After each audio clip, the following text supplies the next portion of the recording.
Welcome back to my channel.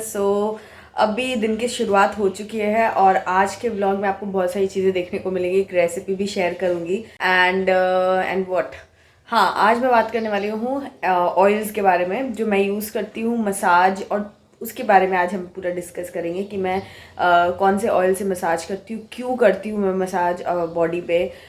वो सारी चीज़ें थोड़ी डिस्कस करूँगी क्योंकि फ़र्स्ट प्रेगनेंसी में मैंने इस तरीके से नहीं किया था, थोड़ा डिफरेंट था।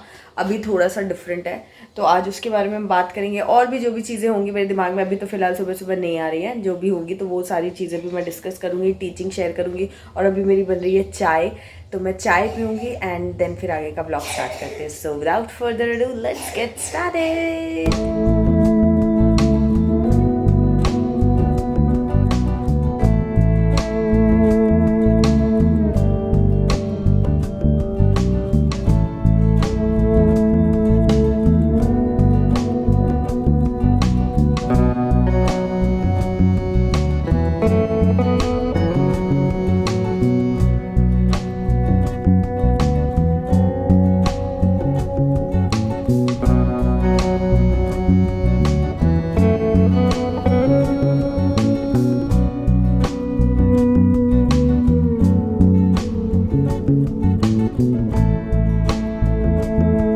सो गाइस, जब तक मेरी चाय बन रही है मैं आप लोगों से थोड़ी टीचिंग आज की शेयर कर लेती हूँ। बहुत ही प्यारी सी टीचिंग है। अक्सर हम लोग ना जब निराश होते हैं, हताश होते हैं, डिसअपॉइंटेड होते हैं, तो हम हमेशा ऐसे सोचते हैं कि हमारी वैल्यू ही क्या है, हम नहीं भी रहेंगे तो क्या ही होगा इस दुनिया में, हम क्यों ही आए हैं, कोई हमारी एग्जिस्टेंस या हमारी कोई वैल्यू नहीं है। कई बार हमें ऐसा लगता है। लेकिन मैं आपसे यही कहना चाहूँगी कि आपने ये भी सुना होगा कि यार हम यहाँ तक पहुँचे इसका ज़रिया फलाना व्यक्ति बना, या वो उसने हमको ऐसे मोटिवेट किया तो हमने ये काम कर लिया। तो ये सारी चीज़ें, या उसने हमें इतना डिसअपॉइंट किया कि हमने अपनी लाइफ को ट्रांसफॉर्म कर लिया, ऐसा भी होता है। तो यहाँ से मैं आपको ये चीज़ समझाना चाह रही हूँ कि हर व्यक्ति की अपनी एक इम्पॉर्टेंस है और उसका एक पर्पज़ है जो वो लेकर के आए, जो उसको शायद पता नहीं कि वो क्यों आया है। लेकिन हर व्यक्ति इन सम वे किसी ना किसी की हेल्प करता है, किसी ना किसी की ग्रोथ में उसका हाथ होता है। आपकी ग्रोथ में भी कई लोगों का हाथ होगा, जो आपको पता होगा, उसको पता होगा, ये ज़रूरी नहीं है, लेकिन होगा, डेफिनेटली होगा। जैसे मैं यहाँ पर चैनल पर अपना कंटेंट शेयर करती हूँ, तो कई लोग होंगे जो मेरी एक बात सुन करके उनका एकदम से चीज़ें जो है वो, उनका माइंडसेट जो है वो बदल जाएगा। और कई बार ऐसा होता है कि आप लोग कुछ कमेंट करते हो और मैं उसको पढ़ती हूँ तो मुझे एक अलग एनर्जी मिलती है, मैं एक अलग उससे काम करने लग जाती हूँ। तो ये क्या है, हम सब लोग एक दूसरे की मदद कर रहे हैं ग्रो करने में। तो ये यूनिवर्स जो है ना, ये यहाँ पर जितने भी लोग हैं उनको यूनिवर्स में उनकी ज़रूरत है, इसीलिए वो सारे लोग यहाँ पर हैं। ज़रूरत क्या है वो आपको हमेशा पता नहीं होता है, लेकिन आप किसी न किसी की कहीं ना कहीं जाकर के हेल्प कर रहे हैं उनकी ग्रोथ में, यूनिवर्स को अच्छा बनाने में या आगे बढ़ाने में। तो इसीलिए कभी भी ऐसा मत सोचना कि मेरी कोई इंपॉर्टेंस नहीं है, मैं नहीं रहूँगा तो क्या होगा। ऐसा नहीं है, आपकी ज़रूरत है इसीलिए आप यहाँ पर हैं, और आप हैं तो कई सारे लोगों के लिए भला होगा। तो ऐसा मत सोचना, ऐसा ही सोचना कि अगर मैं नहीं रहूँगी तो कितने सारे लोगों का नुकसान हो जाएगा।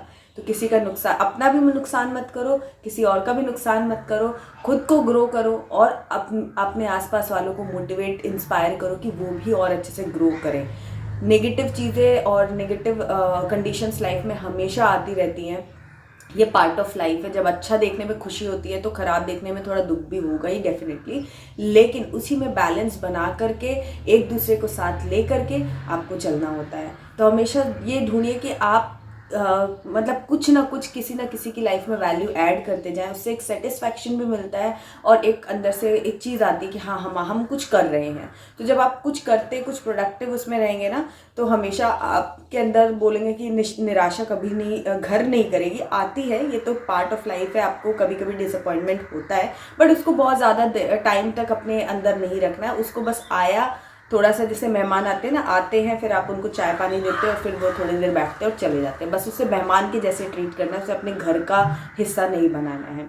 खुशियों को, पॉजिटिविटी को अपने घर का हिस्सा बनाना है। तो यहाँ पर ये बिल्कुल भी नहीं है कि आपको नेगेटिव नहीं होना है, नेगेटिव होना है, पॉजिटिव होना है, सब होना है, बट किस चीज़ को परमानेंट करना है, किस चीज़ को टेम्प्रेरी रख के हटा देना है, वो आपको डिसाइड करना है और उस पर ही आपको काम करना है। तो आई होप आज की टीचिंग से आपको इतना तो समझ में आ गया होगा कि आपकी बहुत बहुत इंपॉर्टेंस है इस दुनिया में। कोई बोले या ना बोले, लेकिन आपकी इंपॉर्टेंस है, इसलिए यूनिवर्स ने आपको यहाँ पर जगह दी हुई है। तो आज लंच में बनाने वाली हूँ मैं लौकी के पराठे। तो मैंने लिया थोड़ा सा बेसन, प्याज छोटा छोटा काट के, और गरम मसाला है, हल्दी है, धनिया पाउडर, जीरा पाउडर, लाल मिर्च पाउडर और नमक, तेल, ये सारी चीज़ें हैं जो मैंने ले ली हैं। कुछ भी मसाले आप अपने हिसाब से ले सकते हो। लौकी को मैंने थोड़ा ग्रेट करके रख लिया है, और इसमें पानी मैंने निकाला नहीं है क्योंकि बेसन भी डाला हुआ है और आटा भी डालेंगे तो पानी अच्छे से अब्जॉर्ब हो जाएगा। और पानी की ऐसा ज़रूरत नहीं पड़ेगी, सिर्फ जितना गेहूं का आटा लगेगा मैं उतना ही लूँगी, बट थोड़ा बहुत अगर ज़रूरत पड़ा तो ये है मेरे पास थोड़ी सी छाछ, तो ये डाल लूँगी। अगर नहीं है तो सिंपल पानी भी डाल सकते हैं।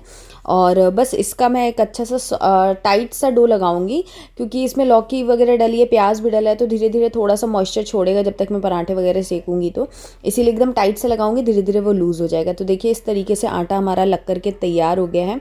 एकदम टाइट था, लेकिन अच्छे से नीड करना बहुत ज़रूरी है। तो ये देखिए काफ़ी टाइट है, और लेकिन जब मैं पराठे बनाऊंगी ना तो ये धीरे धीरे सॉफ्ट होने लग जाएंगे। तो आप इसके सिंगल लेयर पराठे भी बना सकते हो, बट मैं यहाँ पर इसको लेयर वाले पराठे बनाना ही पसंद करती हूँ। तो बस उसी को पराठे बना करके मैं सेक लूँगी, और इसको चाय के साथ खाओ, बहुत अच्छा लगता है। दही, रायता, चटनी, जिसके भी साथ चाहो, सब्ज़ी के साथ भी इवन खा सकते हो। बट ये बहुत अच्छा तरीका है लौकी वगैरह को अपनी डाइट में इंक्लूड करना। और आजकल मुझे इस तरीके से पराठे खाना ज़्यादा, मुझे सब्ज़ी खाने में थोड़ा उतना कंफर्टेबल नहीं लगता है, तो मैं इसी तरीके से सब्जियों को पराठे के फॉर्म में तरह तरह से कंज्यूम करती हूँ। बहुत सारी रेसिपी मैं आप लोगों के साथ में डिफरेंट डिफरेंट पराठे की शेयर कर चुकी हूँ। आप लोग मुझे बताना अभी तक आपने मेरे कौन कौन से पराठे ट्राई किए हैं। बट हाँ, इस प्रेगनेंसी में मैं बहुत सारे तरीके से पराठे कंज्यूम कर रही हूँ। हेल्दी वे में ही करती हूँ, बहुत ज़्यादा ऑयल और बहुत ज़्यादा सेक करके नहीं खाती हूँ। लेकिन हाँ, सब्ज़ी का कंजम्पशन इस तरीके से मेरा काफ़ी अच्छे से हो जाता है। तो एक बहुत ही अच्छा तरीका है। प्रेग्नेंट हो, बेबीज़ हो, जो छोटे बच्चे होते हैं ना, नहीं खाना पसंद करते, तो इस तरीके से आप उनको खिला सकते हो।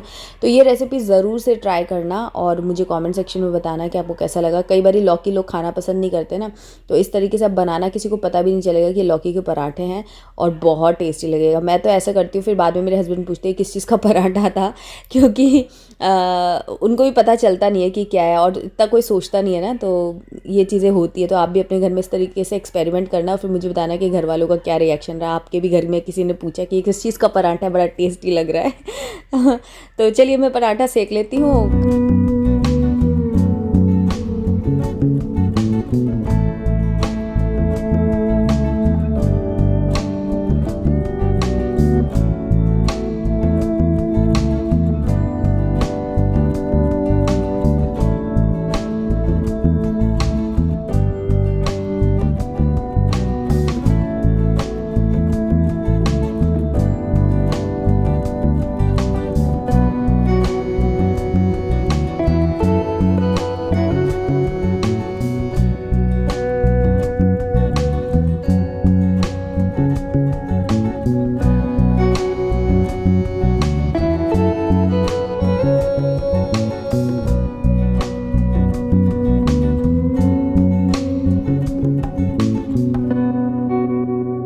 हेलो गाइस, तो मैं अभी आ गई हूँ और मैं अपना ऑयल निकाल करके लेकर के आई हूँ। ऑयल के बारे में बात करेंगे।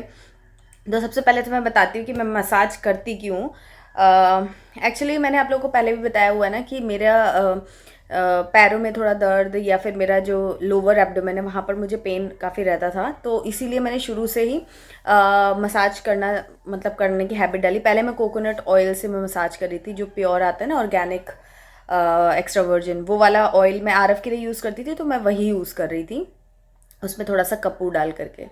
बट फिर वो ख़त्म हो गया, तो मैंने सोचा कि कुछ और अच्छा ऑयल ट्राई किया जाए। तो फिर मैंने ये वाला ऑयल जो है वो मंगाया था। ये है केरला आयुर्वेदा धन्वंतरम ऑयल। तो इसमें बहुत सारी हर्ब्स है, ये देखिए यहाँ पर बहुत सारे लिस्ट दी हुई है। तो मैंने इस पर रिसर्च किया। मैंने एक्चुअली, मेरी मम्मी यूज़ करती है तो उनको सही लग रहा था, तो फिर मैंने ये देखा ये प्रेगनेंसी सेफ़ है, पोस्टपार्टम पे भी यूज़ किया जा सकता है। तो मैंने कहा कि चलो ठीक है, ये वाला ऑयल यूज़ कर लेते हैं। इसके रिव्यूज़ भी बहुत अच्छे थे। एंड ये ऑयल क्योंकि हर्बल है, आयुर्वेदिक है, तो ये पेन वगैरह में भी काफ़ी रिलीफ देता है। तो पेन वगैरह में भी काफ़ी रिलीफ देता है, और वैसे भी हाइड्रेट करता है। और मौसम भी काफ़ी ज़्यादा ड्राई चल रहा था अभी तक, तो अभी भी थोड़ी ड्राइनेस तो रहती है, लेकिन हाँ धीरे धीरे कम हो रही है। तो इसलिए फिर मैंने ये वाला ऑयल ऑर्डर कर लिया था। थोड़ा सा एक्सपेंसिव लगा मुझे, बट क्योंकि इसके गुण बहुत अच्छे हैं। 380 रुपीज़ में ये 450 ml है। तो अगर आप ऐसे देखेंगे ना, कंपैरिजन करेंगे मार्केट में, तो ये आपको एक्सपेंसिव नहीं लगेगा, क्योंकि इससे प्लेन ऑयल्स जो है ना वो भी इससे महंगे महंगे थे। और इसकी मतलब पता नहीं, इसकी क्वालिटी मुझे सही लग रही है। ऐसा लग रहा है कि हाँ ये कोई एकदम, इसमें से खुशबू आती है, ऐसे मेथी वेथी की खुशबू आती है कुछ ऑयल के अंदर। और थोड़ा थिक सा ऑयल है, तो मैं थोड़ा ही यूज़ करती हूँ, 1 चम्मच जैसा या 1.5 चम्मच जैसा यूज़ करती हूँ। तो ज़्यादा मतलब अभी तो चल रहा है काफ़ी, और अच्छा है। मतलब ये लगाने से मेरे को पेन नहीं होता है, जो मैंने बताया था आपको कि काफ़ी पेन होने लगता था। तो वो तो मैं इसे पूरी बॉडी में नहीं लगाती हूँ, ये भी मैं क्लियर कर दूँ कि मैं मसाज करती कैसे हूँ। तो बेसिकली मैं अपने पैरों पे मसाज करती हूँ और अपने हाथों पे करती हूँ। कभी कभी मेरे को लगता है तो थोड़ा सा शोल्डर्स पे कर लेती हूँ, बट अपने एब्डोमेन एरिया में नहीं करती हूँ, क्योंकि वो प्रेगनेंसी में सेफ़ नहीं रहता है। आपका जो बेली रहता है वहाँ पर आपको मसाज नहीं देना चाहिए। और पैरों में भी बहुत ज़्यादा डीप टिश्यू मसाज जो बोलते हैं, वैसा कुछ नहीं, एक्यूप्रेशर और ऐसा कुछ नहीं, प्लेन सिंपल जस्ट मसाज करती हूँ। बस तेल को लिया थोड़ा सा, इसीलिए मेरा कम ऑयल में हो जाता है, 1 चम्मच जैसे ऑयल में हो जाता है, क्योंकि बस ऑयल लिया और उसको रब किया, स्किन में अब्जॉर्ब हो गया, तो स्किन भी थोड़ी सी हाइड्रेटेड हो गई। और जो इसके अंदर गुण है उससे आपको पेन वगैरह नहीं होता है, थोड़ा अच्छा लगता है, रिलैक्स मिलता है कुल मिला करके। तो इसीलिए मैं इससे कर लेती हूँ। अच्छा है ये ऑयल, और मैं से अभी ये ख़त्म हो जाएगा तो और भी मंगाऊंगी, और ये पोस्टपार्टम में भी बहुत अच्छा काम करेगा, ऐसा इसके क्लेम्स हैं। तो मैं आफ्टर डिलीवरी भी इसको मंगाऊंगी, क्योंकि उसके बाद तो फिर अच्छे से मसाज करनी होती है। और अच्छा ऑयल तो कई बार हम घर में बनाते भी हैं, तो ये बना बनाया है, तो इसीलिए मैं इसको यूज़ करूँगी। इसका लिंक अगर आपको चाहिए तो मैं कॉमेंट डिस्क्रिप्शन बॉक्स में दे दूंगी, आप लोग कमेंट करोगे तो ढूंढ करके दे दूंगी मैं आपको। एक चीज़ और भी मैं बता दूं कि अगर आपका फर्स्ट ट्राइमेस्टर चल रहा है तब आपको मसाज नहीं करनी चाहिए। सेकंड ट्राइमेस्टर ऑनवर्ड्स आप कर सकते हो, 3-4 महीने मतलब कर सकते हो। तो फर्स्ट ट्राइमेस्टर में पहले महीने तो आपको पता ही नहीं होता है, और देन फिर थोड़ा सा बॉडी सेंसिटिव रहती है, कहीं की कोई नस वस दब जाए तो ब्लड फ्लो प्रॉपर ना हो, ये सारे दिक्कतें आने का रहता है। तो मसाज करते टाइम थोड़ा सा मतलब, या तो एकदम जस्ट रब कर लो, इस तरीके से कर लो तो कोई दिक्कत नहीं है, बट बहुत ज़्यादा प्रॉपर जो मसाज होती है ना वो आपको नहीं करनी चाहिए फर्स्ट ट्राइमेस्टर में। और मैंने मैं ये जो कर रही हूँ, ये एक मेरी फ्रेंड है जो कि गायनेकोलॉजिस्ट है, उनसे पूछ करके मैं ये कर रही हूँ कि करना चाहिए कि नहीं करना चाहिए। तो इसीलिए अगर आप भी बॉडी मसाज वगैरह करना चाहते हो, सिंपल वाले में तो कोई दिक्कत नहीं होती है, लेकिन थोड़ा ज़्यादा किसी अच्छे से बोलते हैं ना, वैसे अगर करना है तो फिर डॉक्टर से एक बार ज़रूर पूछ लीजिए, एंड देन फिर आप करिए, क्योंकि सबकी प्रेगनेंसी अलग होती है, सबकी कंडीशंस अलग अलग होती हैं। तो कोई कॉम्प्लिकेशन है और आप मेरा देख करके करने लग जाओ तो दिक्कत आ जाए, तो वो चीज़ सही नहीं है। इसलिए पहले डॉक्टर से एक बार पूछ लो कि भाई मैं मसाज कर सकती हूँ, ऑयलिंग कर सकती हूँ कि नहीं, एंड देन फिर आप इस चीज़ को अपने फॉलो कर सकते हो। ये बात मैं फर्स्ट प्रेगनेंसी में मैंने मसाज वगैरह कुछ नहीं की थी, तो उस टाइम पर मैं घी लगाती थी अपने बेली एरिया में और सब जगह लगाती थी घी, क्योंकि स्ट्रेच मार्क्स वगैरह उससे नहीं आते। तो इस बार भी मैं घी जो है वो तो मैं लगा लेती हूँ अपने टमी एरिया में, जहाँ पर भी स्ट्रेच मार्क्स के चांसेस रहते हैं, बट बाकी पूरी बॉडी में कभी ये भी लगा लेती हूँ, ऐसा कुछ नहीं है, बट टमी एरिया के आसपास मैं मसाज नहीं करती हूँ, ये मैं क्लियर करना चाह रही हूँ। तो ये इससे क्या रहता है, स्किन जो है ना, अगर ऑयल उसमें अच्छे से लगा हुआ है तो स्किन स्ट्रेच होती है, तो मार्क्स आने के चांसेस कम हो जाते हैं। तो वो मैं करती हूँ। तो इसीलिए फ़र्स्ट टाइम तो मेरे को इतना पेन वगैरह कुछ भी नहीं होता था पैरों में, कहीं पर भी नहीं होता, बॉडी एक उतना नहीं होता था, तो मसाज की ज़रूरत नहीं पड़ती थी। बट इस बार मुझे बॉडी एक काफ़ी हो रहा है, तो इसीलिए फिर मैंने सोचा कि ये ही करना सही रहेगा, और इससे काफ़ी आराम भी मिलता है, रिलैक्स भी मिलता है। तो इसीलिए मैं ये वाला ऑयल यूज़ कर रही हूँ। आप चाहो तो सिंपल कोकोनट ऑयल भी यूज़ करके कर सकते हो, उसके अंदर थोड़ा सा कपूर डाल सकते हो, या फिर मस्टर्ड ऑयल है उसके अंदर अजवाइन को थोड़ा गर्म कर लो और उससे भी मसाज कर सकते हो। अब तो खैर गर्मियाँ आ रही हैं तो कोई दिक्कत नहीं है, बट विंटर्स के लिए तो बहुत ही अच्छा रहता है। तो यही है, ये वाला ऑयल है। बहुत सारे लोग क्वेश्चन कर रहे थे कि मैं कौन सा मसाज ऑयल यूज़ कर रही हूँ, क्या है, तो यही है, ये पेन रिलीव ऑयल है। इससे पेन में भी मतलब प्रेगनेंसी वाले लोग तो यूज़ कर सकते हैं, बट उसके अलावा भी किसी को पेन वगैरह अगर रहता है तो वो भी ये यूज़ कर सकता है, जैसे कि मेरी मम्मी यूज़ कर रही है। और कुछ पूछना तो वो भी बताना, मैं बताऊँगी आप लोगों को और रिप्लाई करूँगी।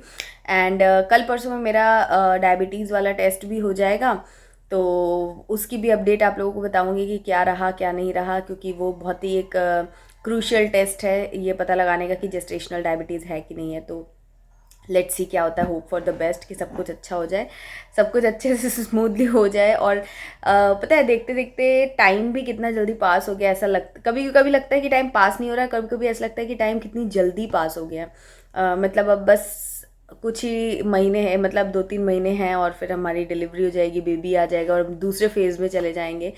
और अच्छा, व्लॉग बनाने से मुझे लगता है बहुत जल्दी जल्दी टाइम जाता है कि हाँ मतलब आज ये करना है, फिर कल कुछ और करना है, किसी ने कुछ पूछा तो उसका जवाब देना है, तो ये करने में दिमाग बहुत इंगेज रहता है, बहुत कंस्ट्रक्टिव वे में काम करता है, अच्छा लगता है मुझे। तो यही था आज का वीडियो। आई होप आप लोगों को मज़ा आया होगा। अगर पसंद आया तो लाइक कमेंट और शेयर ज़रूर से करना प्लीज़। और इंस्टाग्राम पर मुझे फॉलो ज़रूर से कर लो यार, क्या कर रहे हो, क्यों नहीं फॉलो कर रहे हो? तो मुझे इंस्टाग्राम पर फॉलो करो जल्दी से, अभी और इसी वक्त। और अकाउंट नहीं बनाया ना तो बनाओ और मुझे फॉलो करो। एंड यस, चैनल को सब्सक्राइब कर लेना। और अगर प्रेगनेंसी रिलेटेड डेडिकेटेड वीडियोस देखना चाहते हो तो मेरा प्रेगा लाइफ चैनल है, उसको भी सब्सक्राइब कर लेना। सारे लिंक्स आपको डिस्क्रिप्शन बॉक्स में मिल जाएंगे। ये प्रोडक्ट का लिंक चाहिए तो वो मुझे कॉमेंट करना, तो मैं लिंक दे दूँगी। एंड चलिए मिलती हूँ आपसे कल के वीडियो में, तब तक के लिए बाय, टेक केयर।